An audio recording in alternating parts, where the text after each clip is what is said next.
베드로가 계속해서 이제 유대인들한테 설교를 하면서 예수 그리스도가 하나님께서 영화롭게 하신 그러한 메시아다, 예언대로 오신 그러한 메시아다라고 하는 것을 이야기를 하고 있어요. 그런데 그렇게 오신 예수님을 유대인들이 죽였다라고 그렇게 말을 하고 있습니다. 그래서 이제 그것으로 말미암아 이제 유대인들이 많이 찔림을 받았을 거예요. 자, 17절과 18절 말씀 같이 한번 보실까요? 17절 그리고 18절입니다. 시작. 형제들아, 너희가 알지 못하여서 그리하였으며 너희 관리들도 그리한 줄 알아라. 그러나 하나님이 모든 선지자의 입을 통하여 자기 그리스도께서 고난 받으실 일을 미리 알게 하신 것을 이와 같이 이루셨느니라. 아멘. 베드로는 사실 그 유대인들이 그 예수 그리스도를 죽인 것을 그들이 잘 알지 못했기 때문이다라고 하는 것을 알고 있습니다. 관리들조차도 그 일에 대해서 잘 몰랐다라고 그렇게 말하고 있죠. 만일 그들이 예수님이 메시아라는 사실을 온전히 알았다라고 한다면 그러면 예수님을 십자가에 죽이지는 않았겠죠. 그런데 뭐 사실 그들이 몰라서 예수를 죽인 것도 다 하나님의 주권 가운데에 있었다라고 하는 것입니다. 그러니까 사람의 생각과 사람의 행동 위에 하나님이 그러한 것들도 다 다스리고 계시고 하나님께서 그것을 다 이미 알고 계시기 때문에 하나님은 그 위에서 사람의 모든 것 위에서 일하고 계신다라고 하는 거예요. 그래서 우리가 어떻게 하든지 하나님은 당신의 섭리를 이루어 가시는 분이다라고 하는 것을 알 수 있습니다. 그런데 다만 그 사람은 자기가 모르고 행동을 했다고 해도 그것이 무죄하지 않다는 것을 베드로가 이야기를 해주고 있어요. 뭐 당연한 거죠. 모르고 했다고 죄가 없지는 않죠. 우리가 뭐 일반적인 그런 사회 상식으로도 그러합니다. 가룟 유다가 예수님을 이제 판 대가를 자기가 치렀잖아요. 그런데 그렇게 대가를 치렀듯이 이제 베드로는 유대인들에게도 그 예수님 십자가에 달려 죽게 한 그런 책임이 있다라고 그렇게 이야기를 하고 있어요. 그러니까 이렇게 이야기를 하니까 백성들이 굉장히 두렵죠. 그 이야기를 듣고 있는 백성들이 얼마나 마음이 두렵겠어요. 하나님의 아들이고 또 그리고 그분을 하나님께서 영화롭게 하신 그러한 자인데 구약에 이렇게 예언되어 있는 그런 메시아인데 그것에 대해서 모르고 그래서 그 메시아를 죽인 것에 대해서 책임을 져야 한다라고 하니 얼마나 두렵겠습니까? 특히 이제 그런 말이 지금 들리는 것 같아요. 기억이 나는 것 같아요. 이제 예수님께서 그 빌라도의 법정에서 재판을 받으실 때에 그때 유대 무리들이 그 피를 자기에게로 돌리라고 그렇게 이야기했던 그 장면이 연상이 되는 것 같습니다. 굉장히 두렵고 굉장히 떨리는 그런 마음이었을 거예요. 그런데 베드로가 그에 대해서 해결책을 제시를 하고 있어요. 19절 말씀인데 19절 말씀 같이 한번 보시겠습니다. 시작. 그러므로 너희가 회개하고 돌이켜 너희 죄 없이 함을 받으라. 이같이 하면 새롭게 되는 날이 주 앞으로부터 이를 것이요. 자, 베드로는 무엇이라고 이야기를 하고 있습니까? 지금이라도 회개하고 돌이키면 그러면 된다라고 그렇게 이야기를 하고 있어요.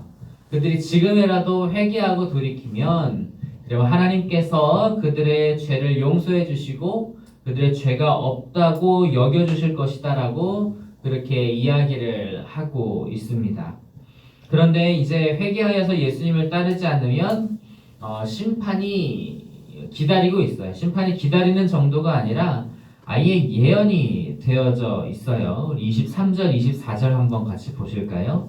23절, 24절입니다. 시작. 누구든지 그 선지자의 말을 듣지 아니하는 자는 백성 중에서 멸망받으리라 하였고 또한 사무엘 때부터 이어 말한 모든 선지자도 이때를 가리켜 말하였느니라. 자, 보니까 그 예수님에 대해서 선지자라고 이렇게 설명을 하면서 23절에 보면 그 선지자의 말을 듣지 아니하는 자는 백성 중에서 멸망을 받으리라 라고 그렇게 이야기를 하고 있어요. 그래서 그 예수님께서는 이제 모든 선지자보다 큰 선지자 되시고 제사장보다 위대한 대제사장 되시는 그러한 모든 역할을 다 감당하시는 분이잖아요. 그런데 그 예수님을 받아들이지 않고 그 말 듣지 아니하면 백성 중에서 멸망을 받게 된답니다. 심판을 받게 된다라고 하는 거죠. 그것이 단순히 한순간에 그러한 가르침이나 그러한 것으로 그런 게 아니라 대대로 예언이 되어져 있는 거예요. 그러니까 이것에 대해서는 유대인들이 꼭 그렇게 듣기를 바랬던 거죠. 자, 그 대신에 또 다시 회개하면 어떠한 일이 있는가? 아브라함에게 약속하셨던 그런 복된 언약에 대한 약속의 자손이 된다라고 그렇게 말을 하고 있어요.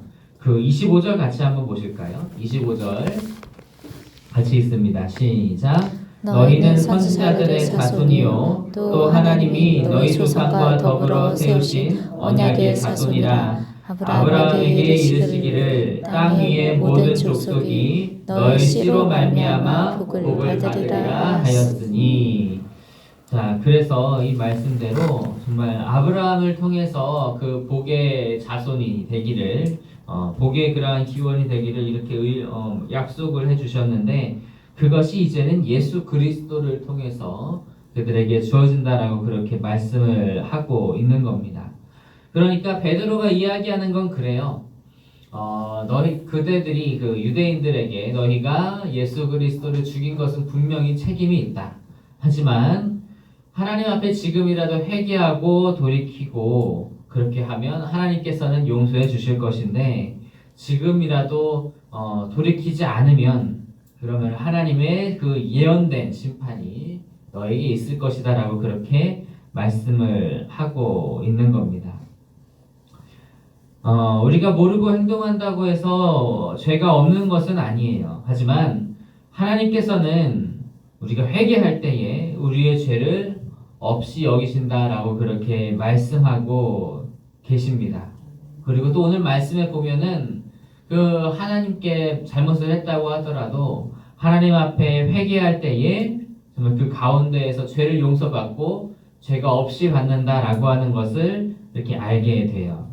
그러니까 우리가 그 말씀 따라서 우리에게 잘못한 것이 있었다라고 깨달아질 때 비록 그것이 내가 좀 모르는 상태에서 부지중에 범한 죄였다고 할지라도 내가 이러한 것이 하나님 앞에 잘못된 것이었구나라고 깨달아질 때에 바로 그 자리에 아래서 회개할 수 있는 저와 여러분 되시기를 주님의 이름으로 축복합니다. 아멘. 때로는 좀 안 그러고 싶을 때가 있어요. 때로는 그냥 좀 넘기고 싶을 때도 있고 때로는 좀 의도적으로 그냥 그 정도 가지고 뭘 그래 괜찮아 라고 그렇게 생각하고 넘어가고 싶기도 해요. 하지만 그런데 굳이 그럴 이유가 없습니다. 왜냐면은 회개할 때에 하나님께서 용서해 주시겠다고 하는 그러한 약속이 우리에게 있기 때문에 괜히 그것을 회개하지 않고 가지고 있으면서 그 마음에 무언가가 해결되지 않는 그러한 느낌을 가지고 살면서